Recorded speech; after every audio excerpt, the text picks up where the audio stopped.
Good morning, Boker Tov. I hope you're having a great start to your day. We had a great start with the Minyan, able to pray together and give thanks to the Almighty for the blessings in our life.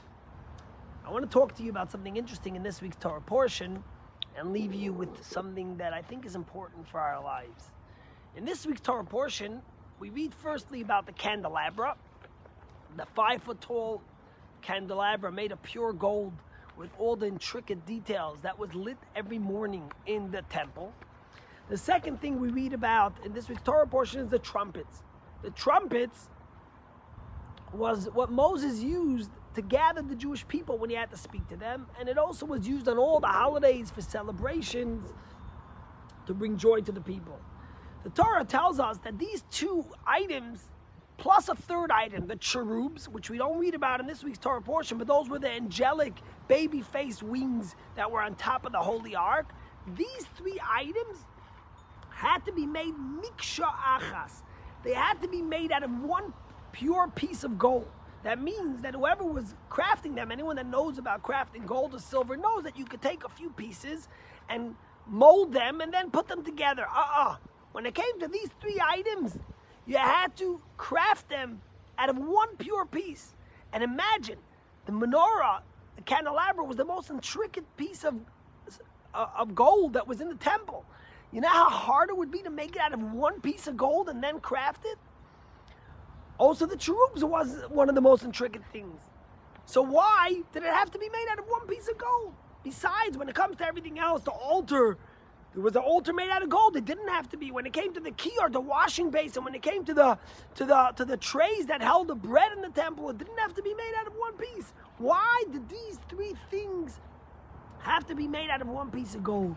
And I want to give you an explanation today that I think will give you some guidance maybe in our lives and some important points for us to ponder and to think about.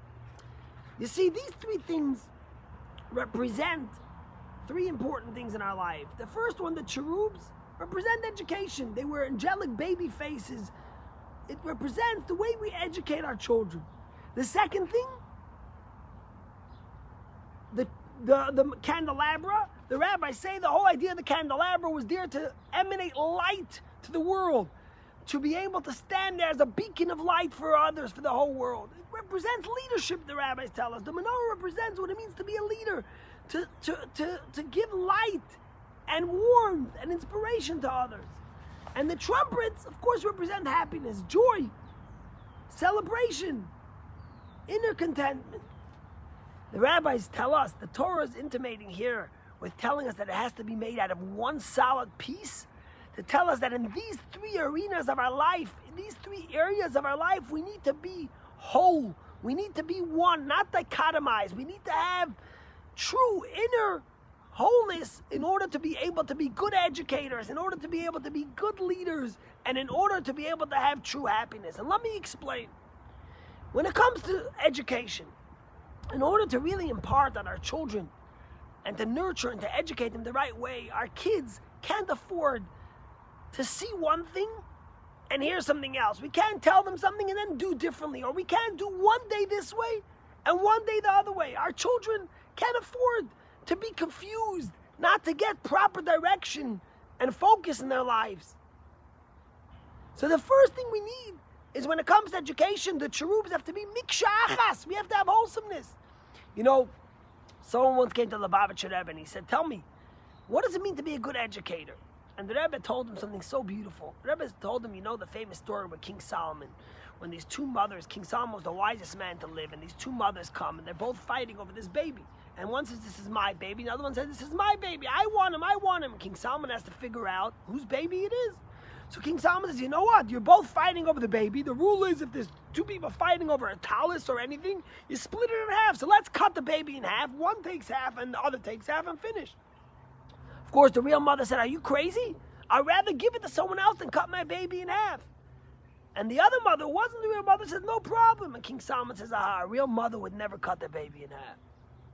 The Rebbe said to this educator, he says, "Come on, King Solomon would say to cut someone in half? I mean, what kind of logic is that? And besides, Which mother would give herself away and say, cut my baby in half? Of course, we would know that it's not her baby. So what's the message here? And the Rebbe said like this. The Rebbe said what's happening is like this. King Solomon says, you know what? You're both saying you're the mother. So why don't we do this? We'll do 1 week by you and 1 week by you. We'll split the baby, not physically. We won't cut the baby in half. But emotionally, we'll cut the baby in half. We'll give half of the time to one mother and half of the time to the other mother custody. So the mother who wasn't the real mother says, great, I get all the benefits. I get to have the kid half of the time, but I don't have to have all the responsibility. Of course. But the true mother realized that in order for the child to have a good, wholesome upbringing, the kid can't have split time between two parents. The kid can't be confused. The kid can't think one and not the other. The kid has to know who his home is, who his parents are. So she said, absolutely not. And that's when King Solomon said, aha, now I know who the true mother is. Because the true mother would never split their child, even emotionally, for a moment. You look at the divorce rate in America, and one of the saddest things about divorces is that sometimes we put our kids in the way, in the fight between us and our spouse. It's not about the kid, it's about us. And we're ready to split the child and to confuse the child that they don't know their identity, just that we should win. And that's one of the biggest problems. When it comes to education, when it comes to parenthood, when it comes to all these things, cherubs.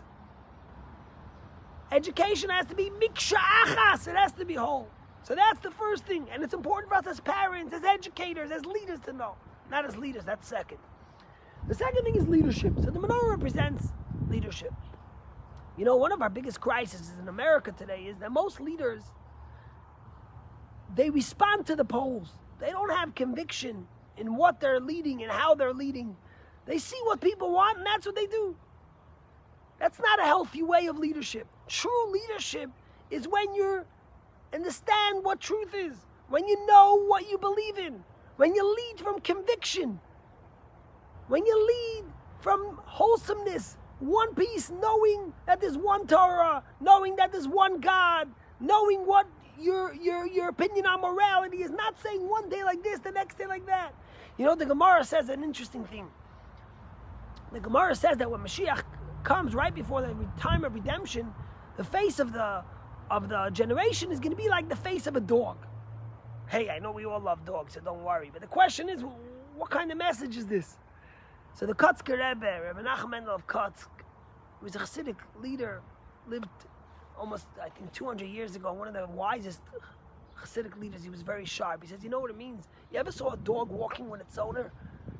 The dog is always ahead, running ahead. So how do you know who the true owner is? You know how you know? Because every once in a while, the dog looks back to check where the owner is. Then you know who the leader is. So he says, in the time of before redemption, the generation's going to look like the face of a dog. Leaders are not leading by conviction, by wholesomeness, by knowing who they are. They're leading by what people tell them. Every day they check, what are the polls saying today? What is someone saying today? But the truth is that true leadership requires wholesomeness. There's a funny anecdote, not an interesting anecdote in this week's Torah portion, when Miriam is sick with leprosy, and Moses goes to pray for her. Moses says, Kel na rafana Allah. He says 5 words, God, please heal her. And Rashi right away asks, why does he only say 5 words? Why is it a short prayer? So the first reason Rashi gives is because he thought that if he's going to pray for long, people are going to say, your sister's sick and you're busy praying. And the second interpretation Rashi gives is because people would say, if he prayed wrong, oh, for his sister he's praying long, but for the rest of us he doesn't care. But if you think about it, they're opposites. In the first one, if they're praying, if he's praying short because he doesn't want to think that he doesn't care for his sister, then if they knew he was praying for his sister, then they wouldn't have that problem. And the second one, if they didn't know he was praying for his sister, then they wouldn't have the problem. So how could you have opposite reasons? And the answer is like this. Because when you're a leader, you can never get it right. If you pray too short, they say, oh, he doesn't care for his sister. If you pray too long, they say, oh, he cares only about his sister. It's never ending. So in order to be a leader, you need to have wholesomeness. And the third is happiness. What does it mean to be happy? Everyone wants happiness. Everyone writes a book about what it means to be happy and how you're happy, etc., etc. What does it truly mean to be happy? Everyone says, I'm happy. I want to be a good father, but I also like having fun. I want to go to shul, but I also like golf. I want to be slim, but I also like cheesecake. I want to be a good mother, but I also want to have a career. And it goes on and on. What does true happiness mean? True happiness comes from knowing who you are. True happiness comes from having beliefs and having principles, from having wholesomeness. And that's why these were the three things in the tabernacle that were made miksha achas, out of one piece. The cherubs represented education, the menorah represented leadership, and the trumpets represented happiness. And these three things, we need holiness, we need wholesomeness, we need to know who we are, we need to be principled, we need to have a conviction, we need to have one set of identity. Have a great day, and I'll see you all tomorrow.